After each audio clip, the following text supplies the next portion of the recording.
Halo semua, selamat pagi. Kita akan bersama-sama kembali belajar firman Tuhan pada pagi hari ini di Habatus kita, dan firman Tuhan diambil dari Amsal pasal 18 ayat 3 sampai ayat yang ke-8. Kita akan bacakan ayat ini ya. Bila kefasikan datang, datanglah juga penghinaan dan celah disertai cemooh. Perkataan mulut orang adalah seperti air yang dalam, tetapi sumber hikmat adalah seperti batang air yang mengalir.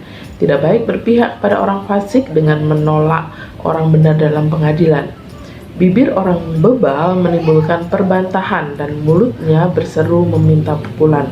Orang bebal dibinasakan oleh mulutnya, bibirnya adalah jerat bagi nyawanya. Perkataan pemfitnah seperti sedap-sedapan yang masuk ke lubuk hati.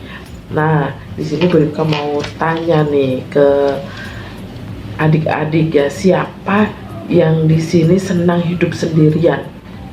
Hidup sama si A tidak mau karena dia nakal.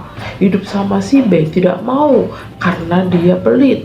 Hidup sama si C, nah nggak mau karena anaknya pandai. Hidup sama si D, nah dia orangnya nggak punya. Nah, banyak alasan ya. Lebih baik aku hidup sendiri, nggak mau berteman sama orang-orang. Aku mendingan main sendiri. Aku mendingan sendiri saja. Nah, siapa yang senang? Gak ada ya. Kita diciptakan Tuhan sebagai makhluk sosial. Artinya apa? Kita itu tidak bisa hidup sendiri, tetapi kita membutuhkan orang lain.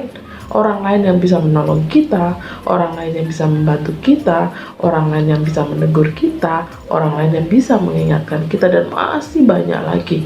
Jadi kita bukan manusia individu yang bisa hidup sendiri, tapi kita butuh orang lain, butuh teman, butuh keluarga, butuh saudara, dan butuh semuanya. Nah, di sini tadi ada dibilang ada orang bebal. Nah, orang bebal itu apa? Orang bebal itu dia lebih suka tutup telinganya ditutup dan buka mulutnya. Artinya apa? Dia tidak mau belajar dari orang lain. Dia tidak mau mendengarkan dari orang lain kan. Kalau ada orang lain menasihati, ada orang lain berkata-kata, berbicara, ditutup telinganya, nggak mau. Nah, tapi dia pengennya bicara terus, ngomong terus. Dia menyampaikan pertanyaan-pertanyaan kepada seseorang, padahal dia sebenarnya tahu artinya, dia tahu maknanya, dia ngerti, hanya ngetes temannya, ngetes orang lain. Nah, itu tidak baik, itu dinamakan orang bebal ya. Terus di ayat yang keempat di situ dikatakan ada orang yang berhikmat. Nah, orang berhikmat itu menjadi sumber berkat. Wow, nasihat-nasihat dan juga menjadi penghiburan bagi orang lain ya. Kalau suruh pilih mana? Menjadi orang yang bebal atau menjadi orang berhikmat? Pasti kita memilih orang yang berhikmat, yang menjadi berkat untuk orang lain. Karena apa? Orang yang berhikmat, orang yang cerdas, orang yang pandai, orang yang bijak, itu perkataannya akan selalu bermanfaat bagi orang lain. Perkataannya tidak kasar, perkataannya tidak menyinggung orang lain, perkataannya tidak menyakiti hati orang lain, tapi setiap perkataan yang keluar dari mulutnya itu menjadi berkat untuk orang-orang yang mendengarkannya.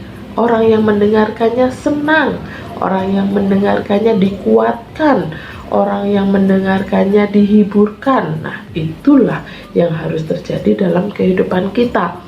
Berbeda ya kalau orang bodoh, orang bebal itu hanya memiliki keinginan untuk bicara tanpa pertimbangan apa itu artinya, apa maksudnya. Jadi ngomongnya ngalor ngidul, ngomongnya enggak jelas, ngomongnya tidak bertujuan, tidak bermaksud, tidak berarti. Tapi kalau orang bijak, orang yang berhikmat, perkataannya itu menjadi berkat, menjadi kekuatan bagi orang lain. Nah, berbicaralah adik-adik kepada teman, kepada kakak, pada saudara, kepada orang tua dengan kata-kata yang berarti, dengan kata-kata yang bermakna, kata-kata yang membangun, kata-kata yang menguatkan, bermanfaat.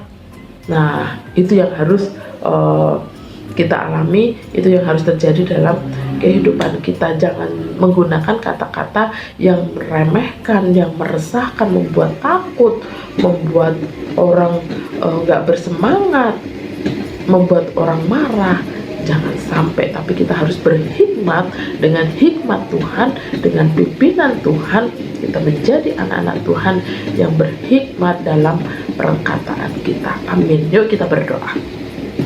Kami bersyukur untuk pagi hari ini kami boleh bersama belajar firman Tuhan, bagaimana kami mengeluarkan kata-kata dari mulut kami yang membangun orang lain, yang menjadi berkat, yang penuh hikmat dari Tuhan, sehingga perkataan kami menjadi berkat, bukan menjadi batu sandungan, bukan menjadi kekhawatiran, ketakutan bagi orang lain. Tuhan tolong kami sehingga melalui perkataan kami boleh menjadi berkat, kami boleh memancarkan kasih Tuhan dalam kehidupan kami. Dalam nama Tuhan Yesus kami sudah berdoa. Amin. Selamat pagi, selamat beraktivitas. Tuhan Yesus memberkati. Habatus Renungan